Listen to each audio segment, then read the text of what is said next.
deciros que creo que no hay mucha literatura sobre esto. O sea, he intentado un poco ver si hay informes, etcétera, más allá del que hicimos, y no hay mucho. Así que lo que voy a compartir hoy es un poco el fruto de mi experiencia al frente de la Escuela Reina Sofía y también de haber participado en este informe. Os voy a hablar de 4 casos. Primero os voy a explicar un poco el modelo de la escuela, que me parece bastante interesante. Luego hablaremos un poquito de lo que decía Cristina de filantropía estratégica, de realmente el camino que queda por recorrer en el mundo de filantropía y cómo muchas organizaciones culturales podemos todavía sacarle mucho fruto y podemos aprovechar el poder que tiene el sector privado. Tercero, hablaré de un poco de modelos de negocio sin categorizarlos demasiado, sino ejemplos que he visto que han conseguido ser sostenibles y escalar, porque creo que el reto que tenemos muchas veces es esto, ¿no?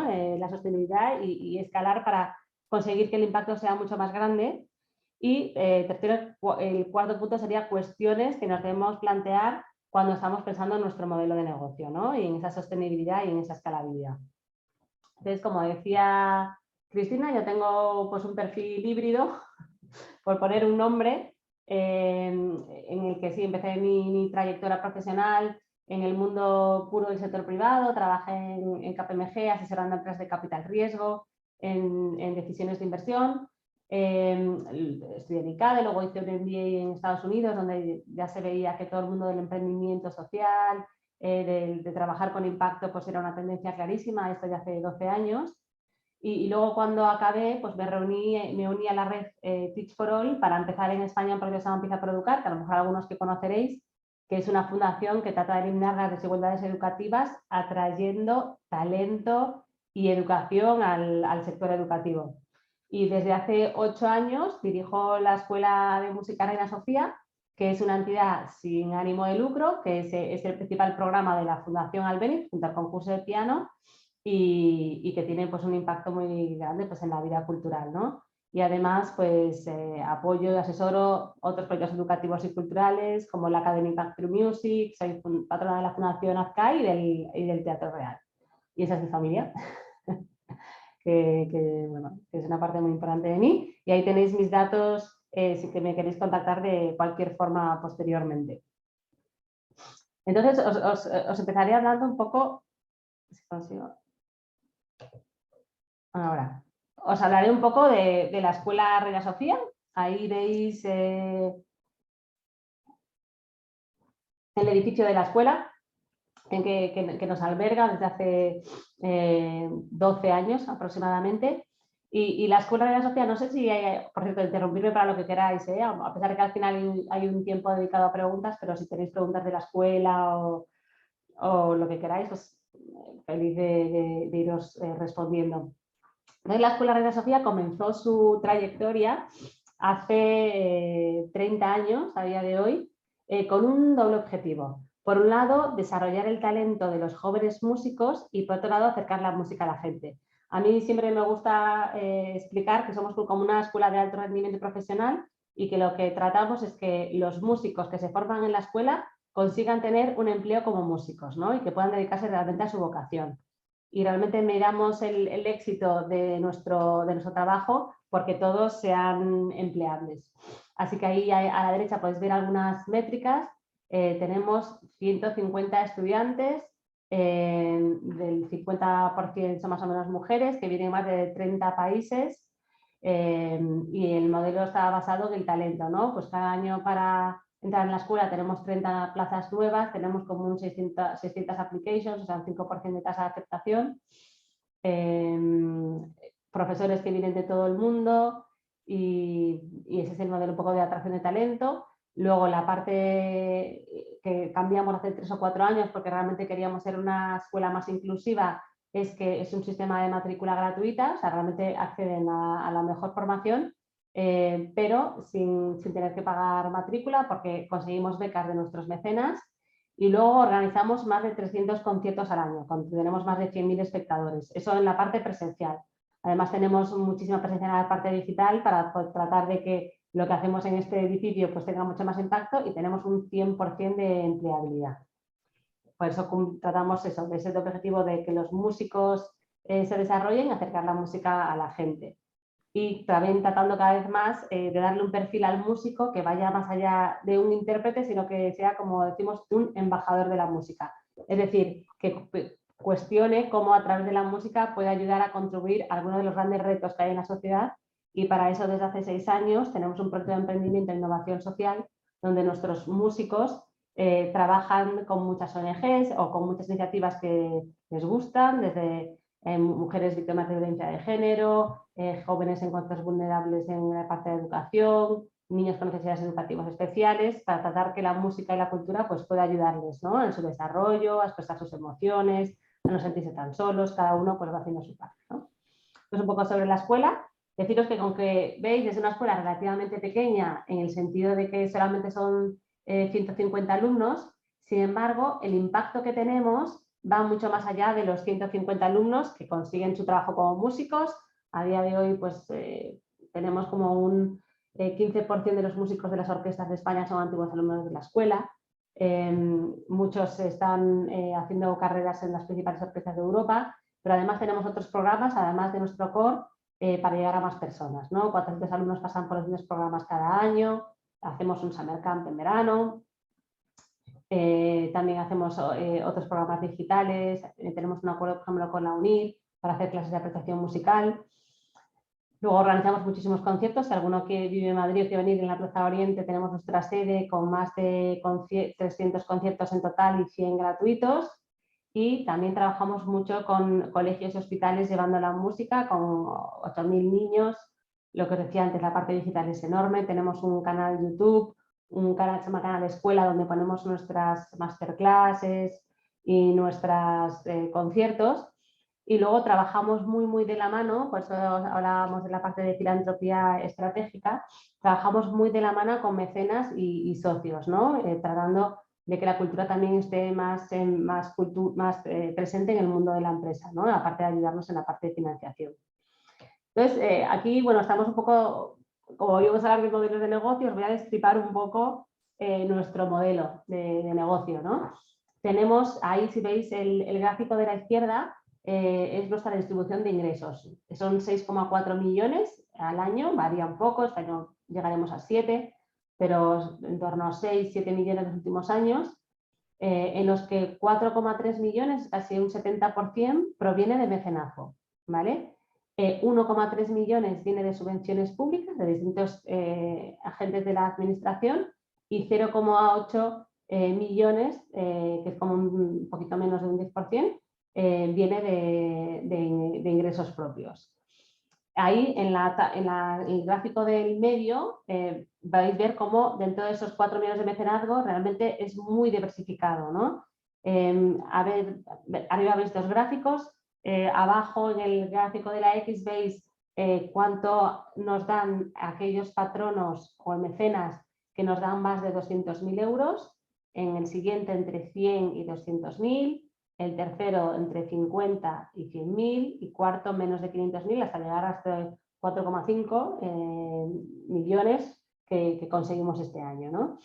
Entonces, abajo podéis ver, o sea, arriba es el total de contribución por esos sectores, abajo el número de mecenas de cada uno de esos segmentos. Es decir, tenemos 3 mecenas que nos dan más de 200.000, 7 entre 100 y 200, 21 entre 50 y 100 y menos de 50 62.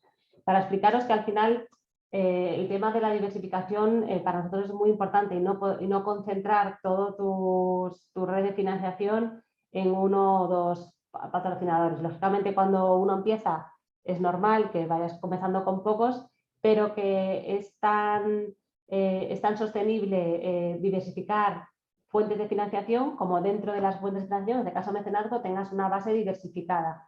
En el fondo, si se va uno, pues tú tengas la capacidad de reemplazarlo y tengas una base sólida, ¿no? Entonces, hicimos un plan estratégico hace 4 años, donde vimos que en la parte de mecenazgo había muchísimo recorrido a nivel España internacional, y entonces nos enfocamos mucho en que la base de mecenazgo fuese muy diversificada y muy sólida, ¿no? Y es un poco lo que hemos conseguido. Al mismo tiempo que tratábamos de tener esta base de mecenazgo, de filantropía, le puedes llamar, ¿no?, en el mundo de la cultura, bastante desarrollada, también tratamos de crecer esta línea de ingresos propios que también nos dan estabilidad y escalabilidad, ¿no? Si podéis ver ahí a la derecha, son 3 proyectos en los que trabajamos que generan cash flow positivo, que no son provenientes ni de empresas ni de subvenciones públicas, ¿no? Por un lado, los conciertos. La mayoría de los conciertos que hacemos, el 90% son gratuitos, por esta labor que tenemos como fundación de acercar la música a la gente, pero sí que estamos incorporando algunos conceptos, la posibilidad de que se financien. También, como decía, estamos haciendo un summer camp que es para niños entre 10 y 17 años que no tienen que tener necesariamente un nivel musical, que les gusta la música. Hacemos uno en Cantabria y otro en Madrid. Y entonces pues son clase de música y ocio. En Cantabria pues les dan también clases de surf. Aquí en España, en Madrid, tenemos un acuerdo con el Colegio Mayor del CEU, luego a la piscina, tiene actividades deportivas, etcétera. Y también, bueno, pues conseguimos, haciendo ese summer camp, desarrollar una línea de ingresos lucrativa que nos permite, por un lado, acercar la música a más personas y generar nuevas vocaciones en el mundo de la música, y al mismo tiempo poder financiar las becas del resto de los alumnos del bachelor y del máster, que, como decía antes, tiene matrícula gratuita, ya que pues, más de la mitad viene de entornos de origen desfavorecido, ¿no? Y luego también una línea que estamos desarrollando cada vez más son los servicios a empresas.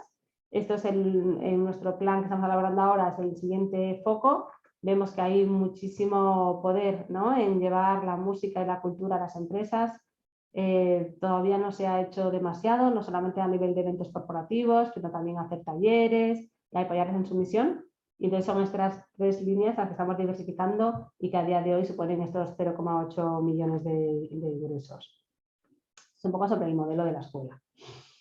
Sobre el impacto que tiene la cultura, o sea, yo sé que hoy va de modelos de negocio, pero solamente he querido incorporar esta diapositiva sobre el informe que elaboramos con EY, porque me parece muy relevante de cara a explicar un poco lo que suponen las artes, las técnicas y las musicales en el mundo actual, ¿no?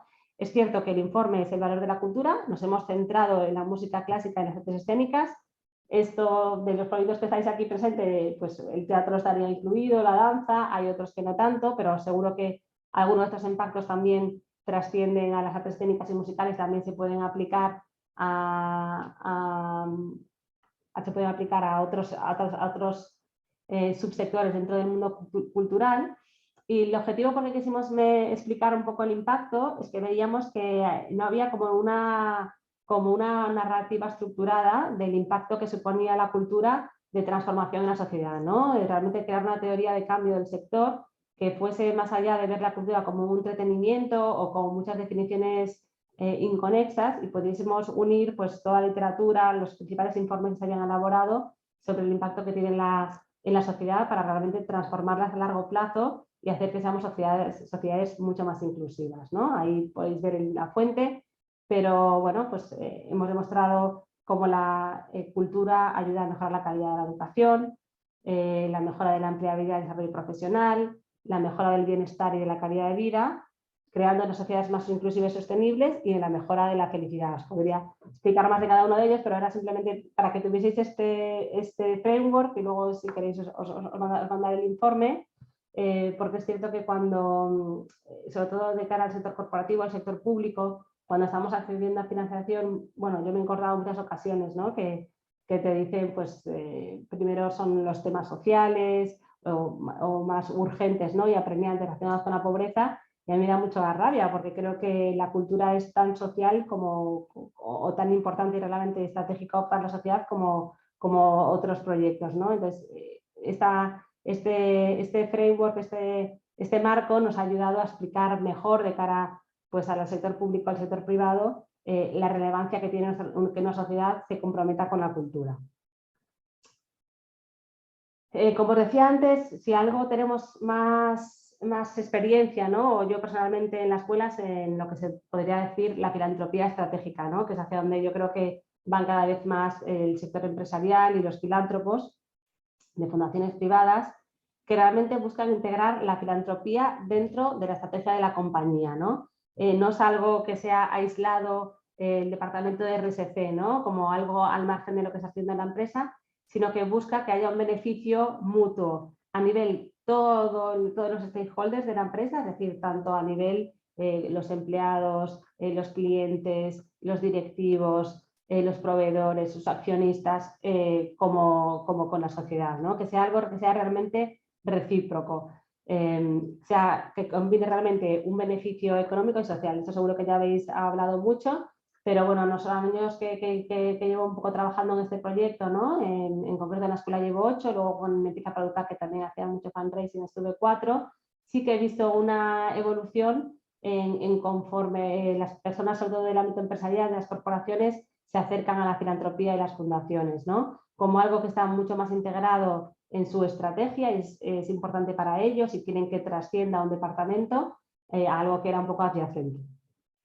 Entonces, aquí he intentado un poco agrupar las tendencias que estaba viendo para poder realmente ser capaces de aprovechar esta filantropía estratégica y las tendencias que vemos que se pueden aprovechar y que a nosotros nos está permitiendo crear esa sólida base de mecenazgo, donde hemos incorporado un montón de empresas cada año, entre 10 y 12, y donde estamos consiguiendo también que sean más fieles y que vean el valor de lo que hacemos. Además, lógicamente, lo más importante es que crean en tu misión, en nuestro caso, desarrollar el talento de los músicos, acercar la música a la gente, pero también que esa misión se conecte con su forma de trabajar, con sus prioridades, ¿no?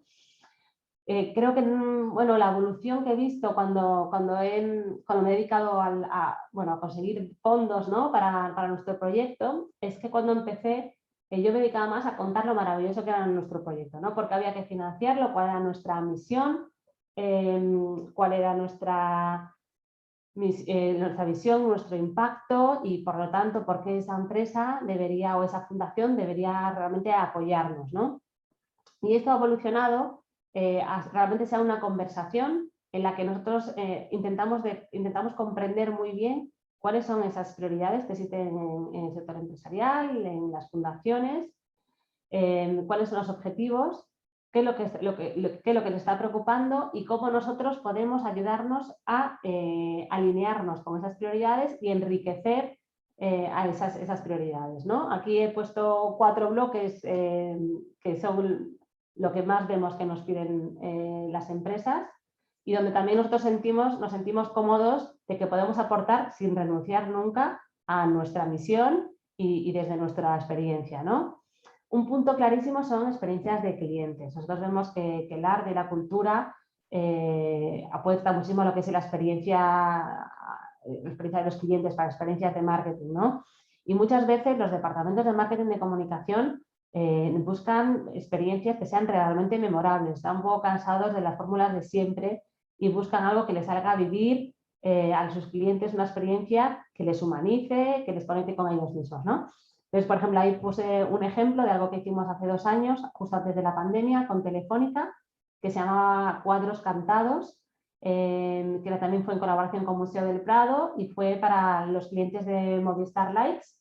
Hicimos un recorrido en el Museo del Prado donde íbamos asociando las principales pinturas que había. Escogimos 6 muy icónicas, ¿sabes? Desde el Bosco, Goya, Velázquez, etcétera, con 4 cuartetos de cuerda y canto que estaban en cada una de las formaciones que tuviesen que ver por el momento del tiempo, por el repertorio, y fue un recorrido de 1 hora más o menos. Lo hicimos como con 8 o 9 grupos de clientes distintos de Movistar Lights, que para poder acceder a esta experiencia tenían que pasar por un sorteo porque hubo muchísimas más peticiones de lo que pudimos cubrir y bueno, fue una forma muy buena de que un patrocinador pudiese poner en valor nuestro patrocinio y nosotros encantados pues, de llevar la música a la gente, ¿no? Otra área que, bueno, que es una tendencia actual, ¿no? No solamente en el mundo empresarial, sino en el mundo, es fomentar todo el área de diversidad e inclusión. Es uno de los grandes temas de la actualidad, ser capaz de ser más inclusivos. Yo creo que ahí el arte y la cultura tiene un poder enorme. De todos estos ejemplos podéis ir a la página web, Safe to Be Me, tiene muchos vídeos, por ejemplo. Es una iniciativa que empezó el Scottish Ballet, donde trataba de, a través de la danza y con el gobierno de Escocia y con un montón de colegios, tratar de fomentar con la danza y bailando, hablando con bailarines, pues que la gente se puede sentir uno mismo, se pudiese hablar de homofobia, se pudiese hablar de integridad, se pudiese hablar de respeto en un marco de soltura, haciendo ballet. Como sabéis, pues los bailarines muchas veces han estado como muy estereotipados y poder sentir que pues, se puede bailar libremente y soltarse en los colegios, pues fue una forma muy buena de fomentar la diversidad y la inclusión a través de la danza. Es un proyecto que se ha llevado ya pues, a más de 1000 niños. Otro que es clarísimo es la parte de digitalización. Nosotros bueno, vemos que todas las empresas están en la parte de digitalizar y, bueno, pues, por ejemplo, el Museo del Prado hizo con Telefónica pues, una app para poder acceder a todos los cuadros y que los puedas recorrer y puedas ver toda la información que tienen a través de la parte digital. La parte de la parte digital no me entretengo demasiado porque es como la parte más fácil de explicar. Y luego, lo que sí que estamos viendo mucho, y que eso también es una tendencia, yo diría, emergente, igual que la diversidad e inclusión, es toda la parte relacionada con talento y cultura. Vemos que cada vez más las instituciones, las empresas están buscando fomentar el propósito. O sea, a veces me hace gracia porque tengo un amigo que dice, ahora hay una carrera que tiene el propósito más grande, porque puede ser que sea una palabra hueca, pero sí que creo que están preocupados de verdad los equipos en crear equipos que realmente conecten en la parte humana, que se fomente una cultura de colaboración, que sea mucho menos jerárquica de lo que era antes y sea una cultura mucho más horizontal en la que la gente colabora, se escucha unos a otros, se dejan los egos, se fomenta la empatía. Yo creo que estos valores de la colaboración, del trabajo en equipo, de apoyar realmente el talento para que se desarrolle y cada uno pueda sacar su potencial, está pues, en los objetivos de muchos equipos de talento y de recursos humanos y de muchas empresas, ¿no? Y esto es lo que nos encontramos cuando estamos hablando con nuestros patrocinadores y con nuestros mecenas. Entonces, por ejemplo, con el BBVA, esto fue un proceso muy creativo, hemos compuesto la Sinfonía de los Valores del BBVA. Trabajamos un equipo, un proyecto de co-creación con 30 empleados del BBVA, donde estuvimos trabajando durante 3 meses.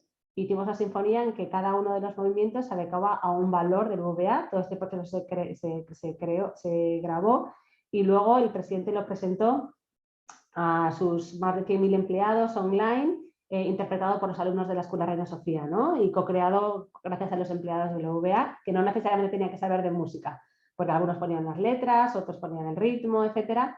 Y fue, bueno, pues un proceso muy bueno en el que la música pudo aportar mucho a una prioridad clave de la empresa, como es el talento y la cultura. Y en esta parte de cultura, os pongo este ejemplo, pero estamos haciendo muchos otros y vemos que hay realmente muchísimo campo para que la cultura pueda jugar un papel ahí, ¿no? Otras tendencias que vemos, ya no tanto en cuanto a temas, ¿no? Que lo que hablaban de experiencia de clientes, fomentar la diversidad, apoyo a la digitalización, la cultura, es toda la parte de medición. Y aquí no me voy a extender porque estoy segura que como parte del bootcamp tendréis sesiones especializadas, ¿no? de medir el impacto con distintas metodologías, pero sí contaros que desde mi experiencia esto es algo que está pasando, ¿no? Antes casi no tienes que justificar tu aportación, cada vez más te buscan medir el impacto y de una forma más sofisticada y que se parezca más a las herramientas que tienen ellos para medir el impacto, ¿no? Nosotros lo estamos haciendo ahora con nuestra metodología interna, pues muy orientada a cuántos alumnos están estudiando actualmente en la escuela, cuántos han entrado, cuándo están consiguiendo empleo, qué premios están cosando, pero cada vez más estamos desarrollando un proyecto para que aplicar la teoría del cambio, ¿no? al impacto de la escuela y también hacer métricas que puedan ser más estandarizadas, universales y comparables, para que el día de mañana también se pueda comparar entre proyectos, ¿no?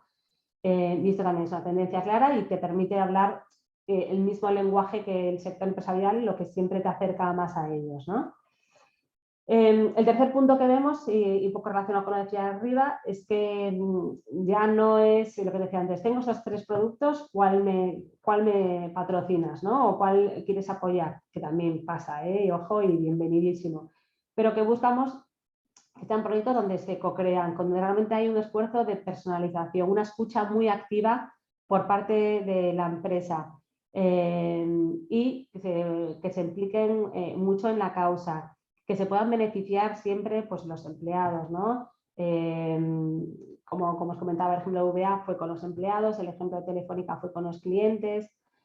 Cuando hacemos conciertos también en familias, muchas veces integramos a los familiares, ¿no?, de los empresarios. Y luego lo que también vemos que ha sido muy útil en nuestro caso es, bueno, tener apertura de mente, tener mucha flexibilidad y conocer el lenguaje y las dinámicas empresariales, ¿no? Poder contratar a personas que vengan del sector privado o que entiendan ese lenguaje o que sean muy abiertos, siempre nos ha permitido, ¿no?, crear esa conexión entre nuestros mecenas y nosotros. Y utilizo mecenas y patrocinadores distintamente, aunque existirían ciertos matices en los términos, pero para simplificar, hablamos mecenas, me refiero a las aportaciones que hacen tanto empresas como fundaciones, ¿no?, o cuando te piden financiación. Luego, cuando estaba pensando en la parte de modelos de negocio, realmente para el sector empresarial, la verdad es que, bueno, tenemos este mapa, ¿no?, de lo que sería la cultura y claro, cada una de estas facetas, audiovisual, patrimonio, archivos, bibliotecas, tienen modelos de negocio muy, muy diferentes, o sea que es muy difícil agruparlos, ¿no?, entre unos y otros. Si tuviésemos que simplificarlos, diría que pues hay por un lado las entidades sin ánimo de lucro, como pueden ser las fundaciones o asociaciones, las fundaciones que tienen una dotación fundacional, las asociaciones no, y algunas de las grandes entidades culturales como la Fundación Albéniz, el Prado, el Real, tienen este modelo de gestión, algunas son fundaciones públicas y otras privadas, y que la tendencia que existe en cualquiera de tus modelos de negocio siempre es la de diversificar fuentes de financiación para ser más sostenible. Y luego el segundo son empresas que pueden ser modelos híbridos, que tienen una parte rentable o la parte no rentable, o empresas sociales, ¿no?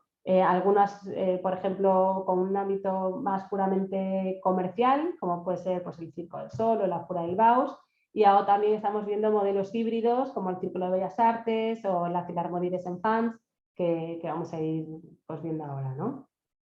Entonces, bueno, aquí hemos tratado de agrupar algunos modelos de negocio que funcionan para explorar por qué han funcionado, cuál es la parte de innovación, por qué han conseguido o están intentando escalarse y qué problemas se han ido encontrando, ¿no? Entonces, bueno, algunos son muy tradicionales, como puede ser la venta de ticketing, otros son la explotación comercial, te financias con una actividad comercial que puede relacionarse con tu propuesta artística, ¿no? Y la tercera, la parte de tecnología, que por cierto, con impacto social tampoco he encontrado muchos modelos, me encantaría escucharos a vosotros también.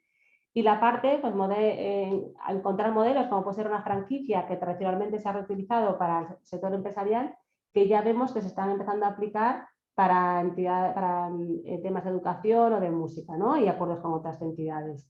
Así que bueno, aquí es un pequeño, son algunos ejemplos de estas 4 categorías que como el único objetivo que tienen es ilustrarnos cómo podemos partir de una entidad cultural, hacerla crecer si ponemos el componente de innovación, de escala y cómo el modelo, o sea, cómo el impacto social a veces está implícito y a veces viene a posterior y como a veces se parte de algo social y luego se hace empresarial y muchas veces pues viene desde la primera base, ¿no? Entonces, estos 3 ejemplos, bueno, los 2 primeros seguro que lo conocéis muchísimo, el tercero también, no destacan tanto por su impacto social, sino por ser entidades. Son proyectos que han funcionado y han conseguido tener una escala, la primera a nivel internacional y FIBER también, y la segunda a nivel nacional muy considerable, ¿no? ¿Qué es lo que hacen para que realmente tengan propuestas de valor innovadoras, lo que les permite generar ingresos y, tercer punto, escalar, ¿no? Y luego tener impacto. Entonces, bueno, el Circo del Sol, por ejemplo, yo creo que es una de las empresas que creo que incluso ahora está teniendo problemas de financiación importantes, pero que siendo un modelo tradicional basado en el circo consiguió escalar muchísimo y generar un modelo de negocio generando muchísimo impacto, ¿no?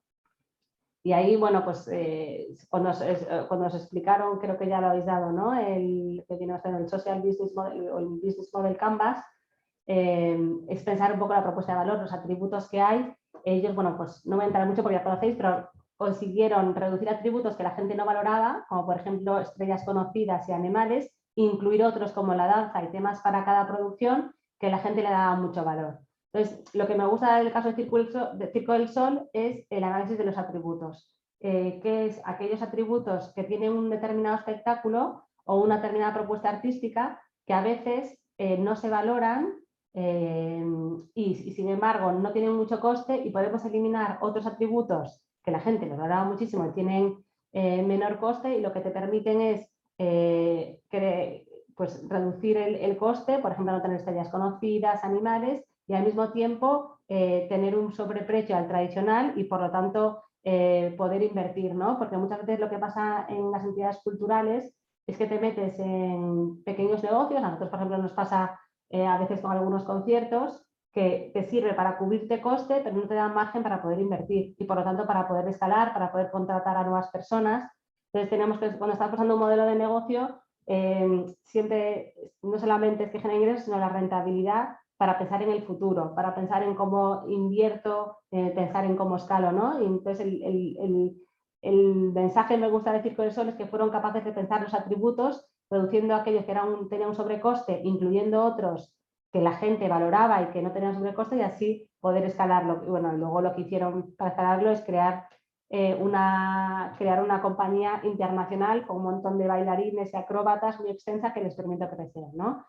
Es cierto que como hoy es de modelos de negocio, pues el impacto social había que cuestionárselo, yo creo que no era una prioridad en el momento, nació como un negocio, pero es cierto que permitió acceder a un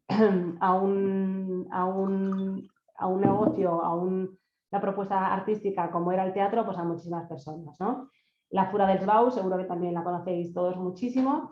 Me parece que el planteamiento inicial de romper barreras con el espectador fue lo que propuso la innovación, realmente estimular la imaginación y provocar al espectador con elementos de performance, de mecatrónica, pero romper lo que era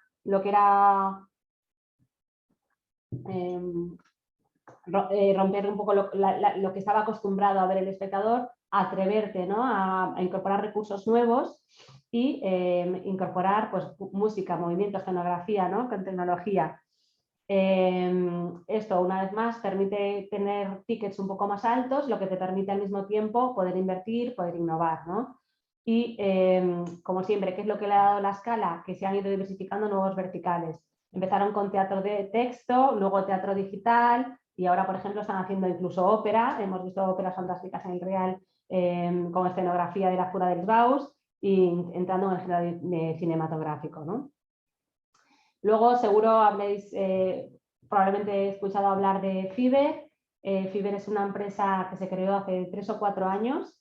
El producto más conocido así en el mundo de la música es en los conciertos Candlelight, que llevan velas con temas y artistas que tienen aceptación por el público. Esto es al revés, al contrario que Circo del Sol, etcétera, que tienen unos precios un poco altos, que son precios muy, muy asequibles.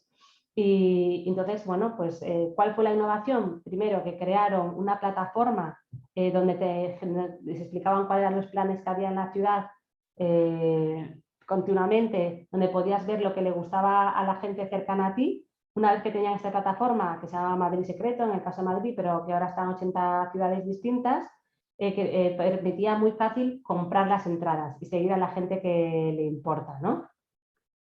Entonces, Fiverr es el mérito que tiene es que a día de hoy es el mayor en los conciertos. Tienen varias líneas, pero en la parte de Candlelight, los conciertos de música, llegan a 2,5 millones de personas. Es el gran productor de conciertos de música clásica casi del mundo, ¿no?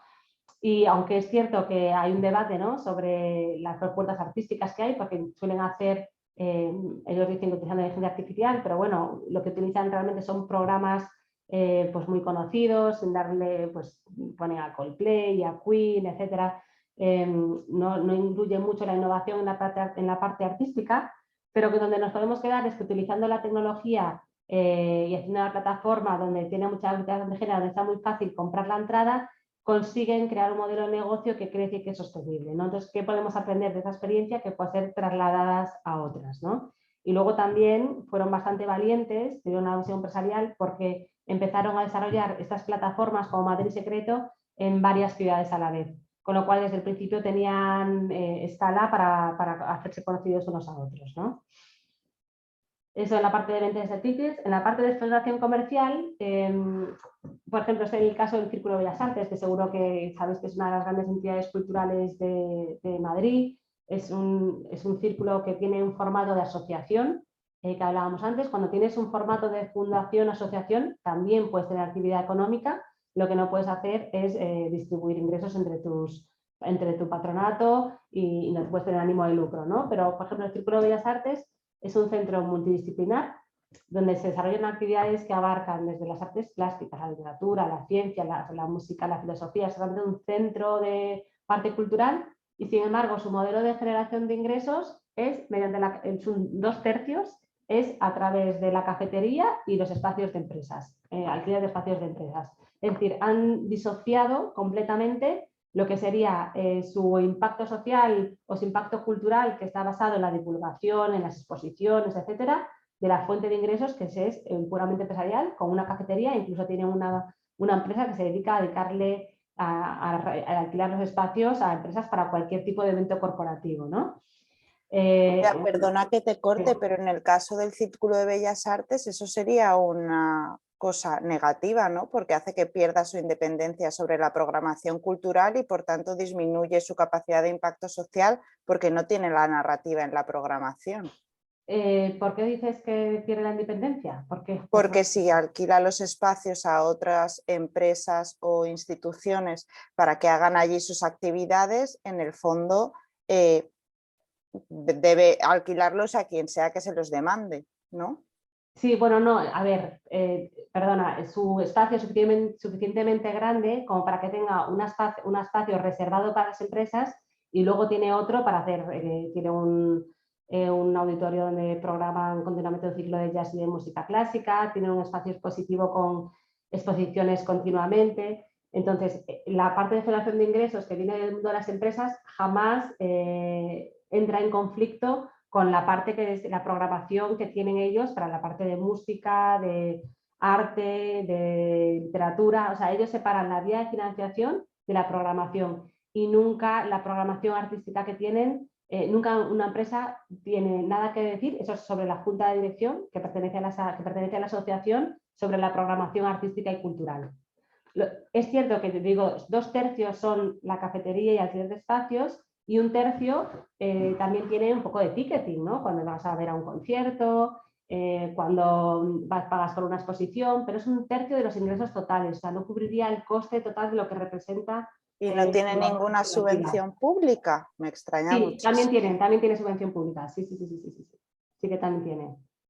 También tiene, pues a lo mejor, no sé cuánto, pero sí, es que lo conozco bien porque me estuvo contando precisamente el director. Tiene una parte del Ministerio de Cultura, también de la Comunidad de Madrid.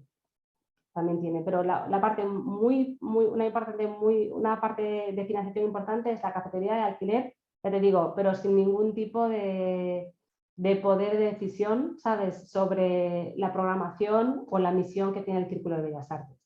Eso lo mantienen independiente. De hecho, es un modelo que está intentando replicar en cierta forma el Ateneo de Madrid también, que sabéis que está comenzando ahora una nueva junta que está intentando bueno, pues levantar, ¿no?, el Ateneo. La contribución también de los socios, ¿no?, de la asociación también es importante, y también están viendo la forma de, pues, que, por ejemplo, FIBER está trabajando en el Círculo de Bellas Artes y en el Ateneo de Madrid, precisamente hacen sus conciertos allí, recogen la taquilla como una especie de alquiler. Existen estos formatos así híbridos. No sé si me he explicado. Sí, sí, sin problemas. Luego, este otro modelo me pareció curioso, que está en Inglaterra, que se llama Monkey Music. Es un modelo, es un centro de enseñanza musical para niños y bebés, entre niños de 2 y 3 años, que tiene una metodología muy clara, con profesores especializados, con una metodología en función desde los 6 meses hasta los 3 años, que va desarrollando distintos tipos de música con distintos instrumentos, etcétera.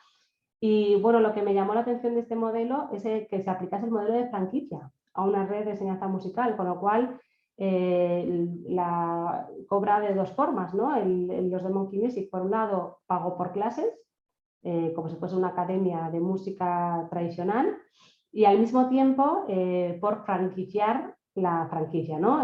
Tú, si eres un franquiciador, pagas un canon por la franquicia y tienes el derecho a exportar la metodología y la marca, tienes un manual de franquicias y puedes llevarlo allí donde quieras, ¿no? Y entonces ahora, si entráis en la página de Monkey Music, no me he dedicado a contarlas, pero por el Reino Unido, pues a lo mejor tiene más de 100 establecimientos distintos con distintas academias, con más de 150 profesores que globalmente van trabajando, ¿no? Entonces, bueno, estos modelos híbridos de aprendo de lo que pasa en la parte comercial y lo aplico en el mundo de la cultura, pues también están sucediendo, ¿no? En el mundo de la tecnología, con la parte de más impacto, me encontré que se llama Watch Cine, que es la primera tecnología capaz de acercar el cine y la televisión a las personas con discapacidad audiovisual. De hecho, esta nueva plataforma ha sido objeto de inversión por parte de la Bolsa Social hace 4 o 5 años. La parte de generación de ingresos era venta a salas de cine de esta aplicación que te podías descargar para que incluyese pues, autodescripción, subtitulado adaptado, el lenguaje de signos. Y hace 2 o 3 años que tengo la información, estaba disponible en 500 de 3.000 salas de exhibición y decía que era 20% del mercado español. La verdad que no sé si alguno la conocéis o lo habéis experimentado, yo no lo había visto, me encantaría saber cómo le va ahora, porque es cierto que en los últimos 2 años no he visto tanto, ¿no? Y otra institución que también ha sido objeto de financiación por parte de un fondo de impacto social que está en Francia, que se llama Arts Explora, se llama Emissive, que lo que hacen es crear contenido digital para marcas y entidades culturales, sobre todo contenido más en relación con realidad inmersiva. En la parte de partners, de cómo podemos trabajar en red para poder generar ingresos, me ha gustado el modelo de Pink College. Pink College también ha sido sujeto de inversión por parte de Nesta. Sabéis que Nesta es uno de los pequeños fondos, de los fondos pioneros para invertir en temas de arte ciudadano, que está en Reino Unido, que es como un college, como una pequeña universidad especializada para educación creativa en Reino Unido y promueve estudios de arte digital en personas con neurodiversidad, ¿no? Entonces, luego, si queréis, podéis entrar en la página web y veis cómo realizan acuerdos con muchas instituciones del mundo de arte y la cultura para tratar los temas de creatividad. Tienen un pequeño título y operan sobre todo con museos y galerías de arte. Entonces, se realizan en las propias galerías de arte, ellos no tienen una sede, aprovechan los museos y galerías de arte para hacer pues, títulos privados y pagan por cursos, ¿no? Sobre todo ahora están en UK, en 4 áreas y bueno, es un modelo curioso. Y luego el otro proyecto que bueno, me ha parecido de innovación bastante interesante es el de Philharmonie de Saint-Fan. Y esto es la Philharmonie de Francia, que es uno de los proyectos musicales de referencia, ¿no? Que tiene los principales proyectos de música clásica, también con un programa con una alta dependencia de las subvenciones públicas, con un público que tiene muy subvencionada la entrada, con lo cual cuesta mucho conseguir financiación vía ticketing, y han buscado este espacio, que se empezó hace 2 años, perdón, que es de educación musical para niños. Entonces, buscan ingresos provenientes del museo, de los talleres que se realizan para familias y niños. Oye, perdonad, pero me está dando un ataque de tos.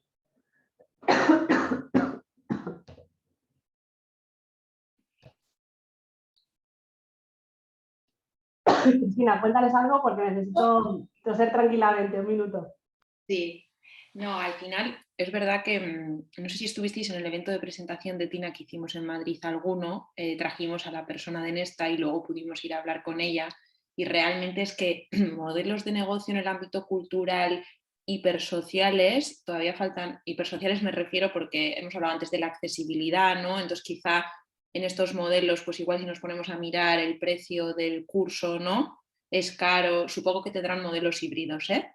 Pero bueno, que quiere decir que realmente a nivel global, digamos que todavía inversión de impacto y cultura está por hacer, ¿eh? O sea que como consigamos con Tina hacer algunas operaciones, igual nos mencionan a nosotros en Reino Unido, ¿eh? Pero bueno, yo creo que investigar un poco en esta IAR Nova que acaba de mencionar en Francia, aunque no nos parezca 100% puro y tal, nos puede inspirar y es lo que hablábamos, ¿no? O sea, tenemos que innovar entre todos para ir encontrando la manera. Y bueno, merece la pena intentar buscar nuevas fuentes, ¿no? Al menos buscarlas y luego ya descartarlas si no. Julia, ahora está silenciada, ¿eh? Perdón. Sí, exactamente como dices tú, es un modelo que no está desarrollado, o sea, no es que tengo 50 ejemplos, ¿no? Entonces, la forma es ir buscando un modelo que nos permita ser viables sin buscando el impacto social que cada uno de vosotros queréis hacer y ponerlo un poco en el centro, ¿no? Pero que a veces ver otras fórmulas tradicionales para buscar la forma, ¿no? Por ejemplo, la Filarmonía de París crea este pequeño museo con talleres que se organizan para familias y niños, que se puede, la idea es que estos pequeños rincones, museos, se puedan ubicar en centros comerciales, que sea exportable, ¿no? Todavía no hemos visto si esto va a tener el impacto que quieren, porque realmente lo que quieren además es rejuvenecer el público, acercar a la música clásica a las familias y a los niños. Todavía no sabemos si esto se va a conseguir, lleva muy poquito tiempo, pero sí que vemos que lo han construido como una asociación independiente, ¿no? de la fundación tradicional, para que tenga su propio equipo gestor y que el día de mañana pueda contribuir también al sostenimiento del programa principal, ¿no? Digamos que lo que vemos es que hay las entidades culturales nuevas, tradicionales o como la nuestra, y las nuevas que están creando, estamos buscando nuevas formas que nos permitan ser sostenibles y no renunciar a nuestro impacto social, sino hacerlo más grande, ¿no? Y espera, que no sé por qué no pasa ahora. Nada, yo como reflexión de estos ejemplos, ¿no? Yo creo que cuando vimos o visteis el social business model CAMAS, yo creo que es importante pensar cada uno de estos bloques, yo digo el qué, el cómo, quién y el impacto, ¿no? Y la parte sobre todo del qué y del cómo, más relacionado con la propuesta de valor y cómo soy capaz de financiarla, que pensamos los modelos, ¿no? Yo aquí son las preguntas que nos hacemos nosotros, ¿no? Cuando estamos cada 1 o 2 años, ¿no? Analizando nuestro modelo de negocio, son las 5 preguntas, ¿no? que nos hacemos. Uno, ¿cuál es nuestro modelo de negocio actual? ¿Está funcionando? ¿Este modelo que tenemos nos permite crecer y también acometer las inversiones necesarias para escalarlo? Lo que decía, hay proyectos que nos sirven para cubrir los costes, pero sin embargo vemos que no vamos a ser capaces de tener el impacto que aspiramos si desarrollamos, porque no nos dan ese pequeño margen, ¿no? para poder invertir, para poder mejorar, para poder crecer. Consideramos nuevas vías de financiación y hay que tener mucho cuidado, ¿no? Porque siempre es el debate entre poner foco en algo y hacerlo crecer o probar cosas nuevas, pero al mismo tiempo perder el foco y descentrarse, ¿no?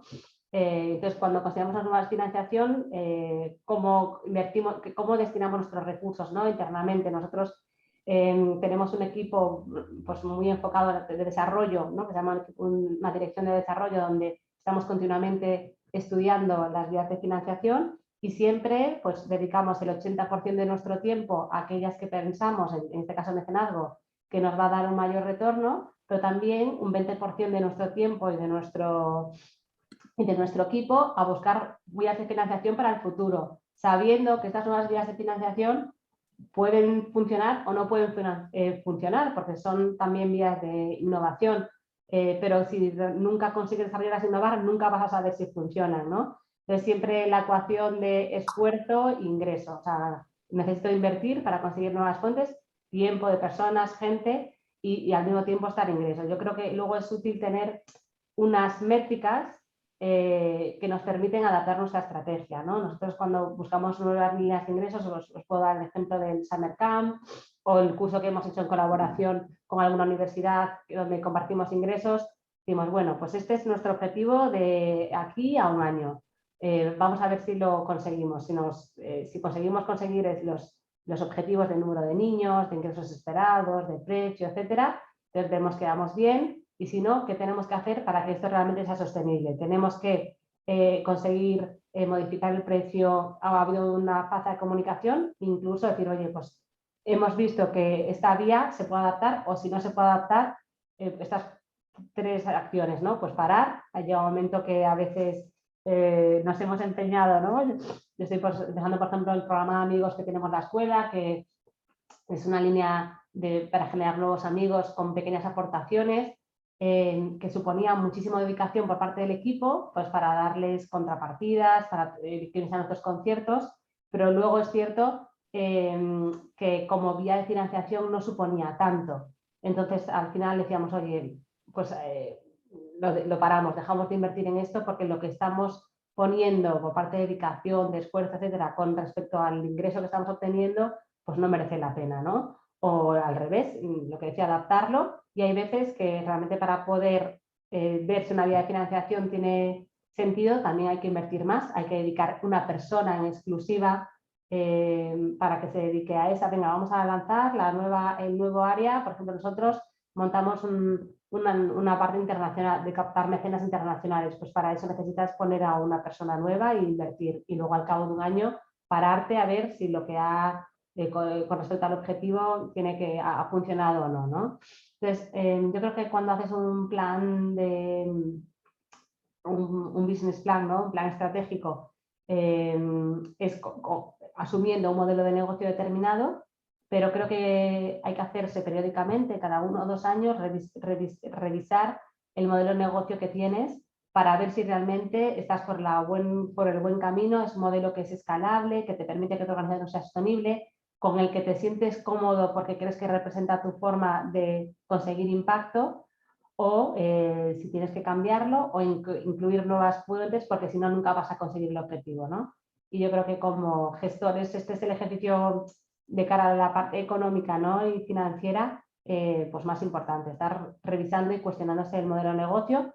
Hay que estar ajustando las pequeñas propuestas todo el rato, pero una visión un poco de calado desde fuera, pues como 1 o 2 veces al año, ¿no? Entonces, bueno, creo que me he extendido más de la cuenta. Estas son también las preguntas bueno, que me encantaría saber sobre vosotros, que compartieseis, ¿no? Si os sentís cómodos con vuestro modelo de negocio actual, si veis que es un modelo que te permite crecer, si queréis que hay que revisitarlo, si hay que compatibilizarlo con nuevas fuentes de financiación. Y bueno, eso es todo. Muchas gracias, Julia. No sé si alguno tiene alguna pregunta.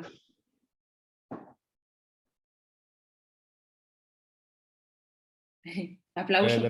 Pedro, aplauso. Marta Pedro también. con el corazón, o creo que también hay, entonces ya. Aplauso general.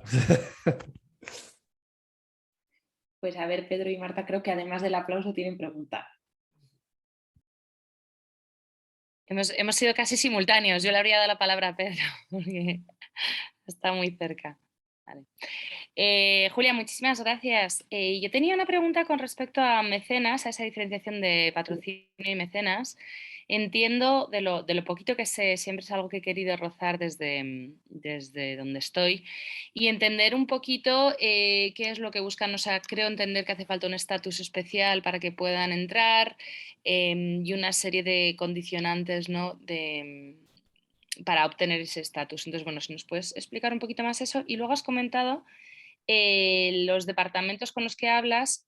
Te lo iba a preguntar y justo has dicho marketing y comunicación, y a la vez me sorprende que sean siempre ellos los interlocutores, que no pueda ser en todo lo que es ofrecer o colaborar con la empresa para ofrecer algo a empleados o stakeholders de la propia empresa, si no sería más recursos humanos u otra figura con la que deberíamos hablar. Y eso es todo. Muchas gracias por todo. Gracias. No sé exactamente a qué te refieres con mecenas o con estatus. Cualquier empresa, fundación puede ser. La diferencia un poco entre un mecenas y un patrocinador es que un patrocinador suele tener un objetivo de retorno comercial. Quiere pues, que le hagas publicidad, suele tener contrapartidas. Cuando haces un contrato de patrocinio, asumes que hay una parte de contrapartidas y tiene un objetivo comercial. Cuando es un mecenas, digamos, es más filantrópico. Se suele establecer como un convenio de donación donde tienes una desgravación fiscal y por lo tanto no tienes... Hablo de esa desgravación fiscal. Creo que claro, para eso es también la ley de mecenazgo que se está intentando cambiar desde hace muchos años, porque a día de hoy no te permite, si haces una donación, tener la desgravación fiscal y tener contrapartidas. Porque una contrapartida es, oye, yo te doy X dinero para una beca, pero yo a cambio te doy un concierto. Si es un concierto, si haces un patrocinio, tú puedes tener esa contraprestación. Si haces una donación, en teoría, te acoges a la desgravación fiscal, pero no puedes tener ninguna contraprestación. Eso lo entiendo, o solo por corroborar lo que creo saber, es para poder ofrecer esa desgravación fiscal, la entidad que ofrece un mecenazgo tiene que tener... Tiene que ser una fundación, una entidad sin ánimo de lucro. Solo sin ánimo de lucro tiene que ser declarada una entidad de utilidad pública. ¿Cómo? De utilidad pública, asociación de utilidad pública. Asociación o fundación, exactamente. Pero además tiene que estar declarada de utilidad pública. Sí, te tiene que dar ese estatus, sí, exacto. Si eres fundación, no, automáticamente las fundaciones son entidades de utilidad pública, pero tienes que cumplir los criterios a nivel de inversión de proyectos. O sea, hay una serie de criterios que tienes que cumplir que son básicos, porque si no la estás cagando y no es una fundación, pero también a nivel de fundaciones, si no cumples como 3 puntos de la ley de fundaciones, te quedas, o sea, puedes, digamos, como mandar que para desgravar a tus donantes, pero te puede decir que nanay, porque tú, aunque seas una fundación, no estás cumpliendo con una serie de criterios fiscales. Exacto. Y luego lo que decías de los departamentos, es un mix. Tratamos, a veces se toman directamente las decisiones desde el director general o el CEO. En los departamentos de marketing y comunicación muchas veces están alineados con RSC. La persona que lleva comunicación también lleva RSC. Otras veces no y están separados. Entonces a veces caemos en la parte de marketing y comunicación. Otras cuando se ha separado desde la parte de RSC. Los que tienen la fundación separada desde la parte de fundación. Y luego lo que vemos que comentaba antes cada vez más es en la parte de talento y cultura. Lo que tradicionalmente se ha llamado recursos humanos, ¿no? Que a veces le están cambiando el nombre a departamentos de capital o capital humano, talento, cultura. Entonces, para estos proyectos que decía más directamente relacionados con empleados, sí que los estamos haciendo, hablando mucha parte con recursos humanos. Normalmente no es nuestra primera entrada, solemos entrar con marketing y comunicación, cuando les planteamos estos proyectos nuevos, nos ponen en contacto con el departamento de talento y cultura. O sea que hablamos con todo el mundo y sí que es cierto que el departamento de marketing y comunicación suelen tener los presupuestos suelen ser muy competitivos porque se les están continuamente presentando proyectos para que financien y sin embargo los de capital humano, talento y cultura, ahí vemos que al revés, ellos tienen la oportunidad de apostar por la formación, tienen más presupuesto y no tienen tanta oferta de calidad para hacer proyectos realmente potentes.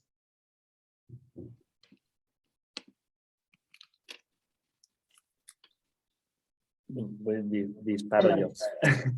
Bueno, Julia, muchísimas gracias por tu tiempo y por el contarnos, ¿no? Compartir cómo funcionáis, que la verdad que es una suerte, pues bueno, compartir esa información. Justo es que nos ha salido una pregunta que nos hemos mirado aquí en la oficina. Cuando hablabas, ¿no?, de estos proyectos que nos has mostrado, nuestros 4 proyectos con Telefónica, el Museo del Prado, etcétera, que hablabas de co-creaciones, etcétera, hablemos un poco como de grandes sponsors, ¿no?, grandes mecenas, nos surgía justo, claro, al final esto que estás creando al final es como una nueva línea de proyecto, con lo cual, claro, nos surgía hasta qué punto estos proyectos generan un margen para la actividad, digamos, o para la misión de la fundación, ¿no? Porque entiendo que tienes que contratar a gente concreta para hacer este proyecto, sirven un poco como una ventana de, oye, vamos a hacer esto y además esa entidad realiza una donación aparte. O sea, era un poquito que nos surgía esa duda, ¿no? De al final, ¿cómo los conceptualizáis y qué margen os dejan o cómo están pensados a ese nivel? Pues decirte que una tendencia también, otra tendencia es que cada vez te cuesta más. O sea, antes, digo antes porque claro, como aquí llevamos 30 años con la parte de mecenazgo, también por lo que me cuentan antes de que llegase yo, ¿no? Hace 8 años, por lo visto, pues te daban una aportación y casi pues, la disfrutabas, la usabas para tu misión y ya está, ¿no? Es cierto que ahora estos proyectos requieren una inversión y un gasto por tu parte, con lo cual tenemos que tener muchísimo cuidado en cada proyecto que creamos para que sea algo que nos compense. No vaya a ser que Dios te dé una beca para becar a un estudiante y tú por hacer un proyecto de estos sea lo comido por lo servido, ¿no? Y te diré que tenemos, por simplificar, dos modelos distintos, ¿no? Uno, que vemos que la parte de contraprestación, o sea, de hacer proyectos en comparación con la aportación sea pequeña, con lo cual asumimos nosotros el coste, que eso también lo hacemos, imagínate, pues utilizando números inventados, si te dan 100 y organizas un concierto para sus empleados que te cuesta 5, pues ese coste lo asumes, ¿no? Sabiendo que tú tienes un margen, siempre tiene que tener un margen que te compense hacerlo, ¿no? 95, por ejemplo. Y en otro caso, cuando hacemos proyectos especiales, por ejemplo, es el BVA, lo cobramos como un servicio aparte, que no está dentro del acuerdo que tenemos de colaboración especial. Y en algunos casos, aunque no es lo habitual, también trabajamos con empresas, por ejemplo, haciendo talleres de música y liderazgo, que no se enmarcan dentro de una colaboración institucional. Simplemente les damos ese servicio como si fuésemos un proveedor, ¿no?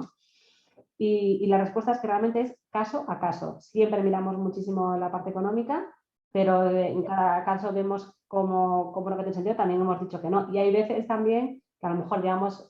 Otra cosa que nos caracteriza realmente es que los mecenas son bastante fieles, llevan en la escuela mucho tiempo, los cuidamos muchísimo, ¿no? Entonces a veces de repente, imagínate, vemos que un mecenas durante 3 o 4 años no ha hecho ningún proyecto con nosotros y nosotros invertimos en ese mecenas y decimos, oye, le ofrecemos este proyecto a nuestro coste por fidelizarlo, ¿no? Esto es como una empresa que decide invertir en un cliente a largo plazo y dices, bueno, te voy a regalar esto, me cuesta, pero es que te quiero cuidar porque eres muy importante.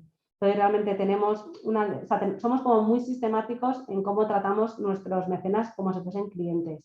Tenemos reuniones semanales dentro del equipo para ver cómo estamos trabajando, cuál es el riesgo, con quién hablamos, qué les podemos ofrecer.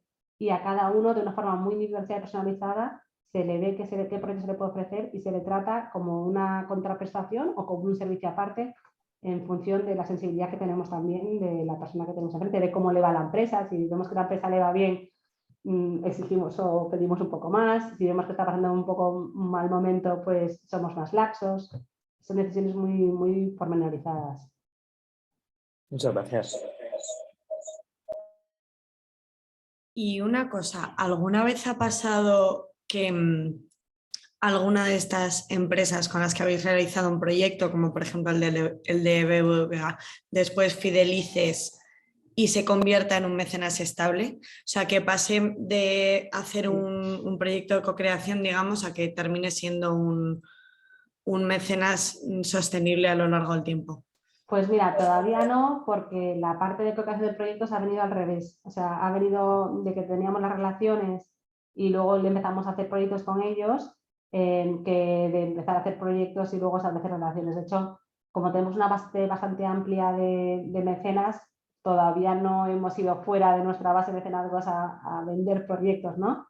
Eso es un área que, de hecho, vamos a trabajar con una aceleradora que se llama 7R, que no sé si la conocéis, que es un Corporate Venture Builder, que lo que hacen es trabajar con grandes empresas para crear unidades de negocio fuera de su core, ¿no? De su negocio principal, para desarrollar esta área precisamente, ¿no? De servicios a empresas fuera de nuestros mecenas. Pero a día de hoy todavía no lo hemos hecho. Pero sí, esperamos que en el futuro sea así. Nos encantaría.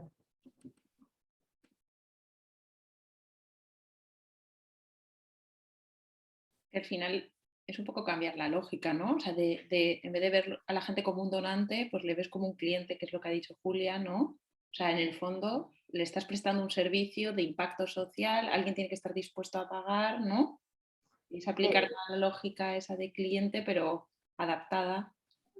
En muchísimas cosas, sí, yo creo que lo que es muy importante es que se crean tu impacto, ¿sabes? Y que crean tu misión. Entonces, para nosotros eso siempre lo ponemos en el centro, ¿sabes? Que no me he querido extender mucho sobre el impacto social de la escuela, ¿no? Pero que vengan a conocer a nuestros estudiantes, que entiendan la oportunidad que le están dando por dar una beca. Luego, cuando consiguen un empleo en una orquesta, también se lo comunicamos. Es decir, nosotros ponemos muy en el centro nuestra misión y que además, como estamos convencidos que la música les va a servir, o sea, pensamos que hacer conciertos es buenísimo, que se involucren los empleados de una compañía a través de la música en su propósito también es bueno. Entonces, les damos ese servicio, ¿no? Pero siempre desde el convencimiento que tienen que creer que lo que hacemos pues tiene un impacto y un valor, ¿no? Por ejemplo, si os sirve, nosotros, os decía antes Price, pero el propio Banco Sabadell, o sea, nosotros el programa Vivalue en parte nos lo apoya Fundación Banco Sabadell. En todo eso nos hicieron montarles un programa de mentorías, que yo alucino, o sea, cada vez que tenemos allí a los directivos del Banco Sabadell, les damos una sesión tipo la que hemos hecho esta mañana, más sencilla y tal, yo pensaba de verdad, y mira que yo he estado también en ese lado, que la gente realmente no iba a conectar, creía que venían un poco como obligados, que no. Todos los directivos ahí, todos de repente como entusiasmados, porque claro, yo creo que están en un ambiente súper gris y de repente conectan con la innovación social y se sientan con un proyecto como el vuestro. Me encanta. Las valoraciones son increíbles y a veces digo, vaya, igual la Fundación Banco Sabadell me está apoyando en gran parte por eso, que nunca yo cuando llegué a Situbi pensaba que eso era como anecdótico y que nos apoyaban desde la fundación por convicción, que efectivamente ese es el punto de partida, como dice Julia, ¿eh? Sí. Pero me ha alucinado ver mentores que repiten, bueno, gente que se va del Banco Sabadell y nos escribe a ver si le contamos como mentor a nivel individual. Entonces, que realmente hay algo... Bueno, hay gente que quiere trabajar con nosotros. O sea, currículums de, oye, si hay algo, por favor, desde otras empresas, ¿no? Y dice, pues realmente les gusta, porque si no querrían trabajar aquí, ¿no? O sea, que realmente es recíproco. O sea, tú recibes de ellos la financiación, etcétera, pero es que tú les das mucho a ellos y ellos lo valoran, humaniza su relación, bueno, un montón de cosas, cada uno lo suyo, ¿no? Pero yo creo que les aportas una dimensión que en su día a día tú dices no tienen, ¿no? Del propósito, de los valores, que es súper importante. Elena. Bueno, muchísimas gracias. Me sumo a los agradecimientos. Ha sido increíble escucharte y creo que aprendemos muchísimo de tu experiencia y enhorabuena por las cifras y la diversificación de esa financiación. Es espectacular. Hay un equipo entero dedicado a ello. Igualmente, pues enhorabuena a todo el equipo. Sí, digo que es un trabajo de muchos años y de mucha gente, sí. Quería preguntarte, porque claro, cuando uno piensa en acercarse a esos departamentos de comunicación, de marketing, ahora también talento, recursos humanos, ¿no? Como esas vías, es cierto que aunque vayas siempre es el miedo de, si vas con una propuesta excesivamente cerrada, aunque la hayas pensado muchísimo en sus valores, es muy poco probable que aciertes con lo que buscan, y si vas con una propuesta demasiado abierta, igual creen que no te lo has preparado. Entonces, ¿dónde mides cómo acercarte, ¿no? a esa organización para que sientan que eres confiable y que tienes algo que ofrecer y que no vas cerrada? O sea, ¿dónde está el punto? ¿Cómo esbozas ese primer contacto? A ver, es muy buena pregunta y una vez más creo que es caso por caso. O sea, hay gente que le gusta que le digas 4 proyectos que digan A o B o C, y hay otros que son más de quiero que hagas esto, vamos a pensarlo, ¿no? En general, lo que nosotros hacemos y yo recomiendo es que siempre lleves una muy buena presentación, porque creo que eso, nos trabajamos mucho las presentaciones con nuestros mecenas. Las hacemos continuamente para que ellos sientan y investigamos muchísimo sobre ellos, ¿no? Entonces, vamos con una presentación con proyectos concretos que les proponemos. Y decimos, oye, podemos hacer esta idea. Hemos cambiado recientemente, pues estoy abriendo toda nuestra estrategia y mi corazón, ¿eh? Pero hemos cambiado recientemente a unirlo, como os decía al principio, en temáticas. Antes era cosas que podemos hacer, y poníamos la lista. Y ahora es cosas para talento y cultura, temas relacionados con marketing y comunicación, El tema y luego siempre hablamos de nuestra misión, hemos conseguido esto y tal. Entonces damos una presentación muy cuidada, muy personalizada y con ideas muy concretas. Pero antes, y vamos con ese documento, ¿no? Pero antes, cuando nos sentamos a hablar con ellos, lo primero es escucharles, ¿sabes? Escucharles. ¿Dónde están? ¿Qué están haciendo? ¿Cuáles son sus prioridades? Y muchísimas veces vemos que muchísimas veces lo que sientes es, bueno, voy a hablar con la escuela de música. ¿Qué tendrá que ver con la energía o con el banco o con la empresa de telecomunicaciones que dirijo yo, ¿no? Entonces, los notas que vienen como un poco aburridos. Y luego, ¿sabes? Como tú les preguntas mucho y luego pues construyes, ¿sabes? Tu propuesta en base a las respuestas que ellos te han dado, pues ellos de repente se empiezan a interesar, ¿no? Muchas veces. Entonces tú dices, oye, mira, se nos ha ocurrido, hemos hecho una pequeña investigación que podemos trabajar en esto, A, B, C, D. Pero oye, hablemos. Y muchas veces sale algo que no tiene nada que ver. O ellos dicen, pero podríamos hacer C. Entonces, de base yo sí creo que llevar una buena presentación ya muestra un esfuerzo y una empatía, ¿no? Hacia ellos. Y luego escuchar y estar dispuesto a adaptar un poco la propuesta a lo que vaya surgiendo, ¿no? Y luego hay gente que les gusta que haga lo que tú quieras, lo que ellos quieren, hay gente que le gusta que le den las cosas hechas y es exactamente lo que tú quieras, y muchos cada vez más buscan esta co-creación, ¿no? Este proyecto personalizado, como fue el caso de BBVA, con Telefónica también nos pasa, ¿sabes? Imagínate Telefónica, pues ahora está con el metaverso. Pues, jolín, nos encantaría hacer un concierto en el metaverso, vamos a ver si lo podemos hacer, no estamos seguros, ¿no? Pero es también ir viendo un poco lo que está en su cabeza, ¿no? Muchísimas gracias.